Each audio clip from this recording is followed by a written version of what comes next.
मी आता जिमला चालले होते तसं तर माझा आज मूडच नव्हता कुठं जायचा. तुमच्या एवढ्या छान छान कमेंट येतात तर माझा मूड कसा असणार, काय करायचं. तर इथंपर्यंत ठीक होतं की दिदूला वळत नाही किंवा बोलायची अक्कल नाही, एवढी मोठी झाली तरी काम करत नाही. पण आता जी तुम्ही कमेंट करताय ती माझ्या आईबद्दल करताय. आणि तुम्हीच काय, कुठला जरी जवळचा पाहुणा असला, किती जरी जीवापाडचा नातलग असला, तरी मला माझ्या आईला बोललेलं कोणीच सहन होत नाही.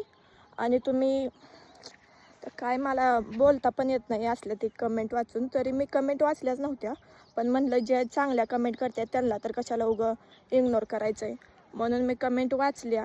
पण अशा, आणि मी फक्त तुम्हाला आता स्पष्टीकरण काय मला देत बसायचं नाही, फक्त दोनच गोष्टी सांगेन. जी माझी आई बाबा, जसं माझी आई सासू सासऱ्यांना सांभाळते तसं अख्ख्या गावात पण आणि पाहुण्यात पण कोणीच सांभाळत नसेल. आणि हे लहानपणापासून आम्ही बघत आलेलो आहे, त्यामुळे तुम्हाला रोज रोज स्पष्टीकरण द्यायची काय मला गरज नाही. माझ्या बाबांनी जसं आई वडिलांना सांभाळलं ते आम्हाला सगळ्यालाच माहिती आहे. आणि जे लोक कमेंट करतात ना, ते स्वतः शहराने जाऊन मस्तपैकी आयुष्यामध्ये जगतात, सासू सासऱ्यांना इथं गावाकडे ठेवून. त्याने तर आम्हाला कमेंट करायची काही गरजच नाही. माझ्या आईला बोलायची तर कुणाचीच लायकी नाही.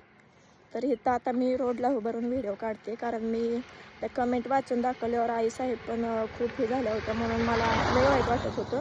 म्हणून, आणि ही व्हिडिओ पण मी त्यांना दाखवणार नाही, आणि त्यांना काय जास्त कळत नाही मोबाईलमधलं. पण मला एक तुम्हाला सांगायचं आहे की माझ्या आईबद्दल एकसुद्धा कमेंट वाईट मला चालणार नाही. मला तुम्ही काय पण बोला, राग आला असेल तर खरंच मनापासून माफी मागते.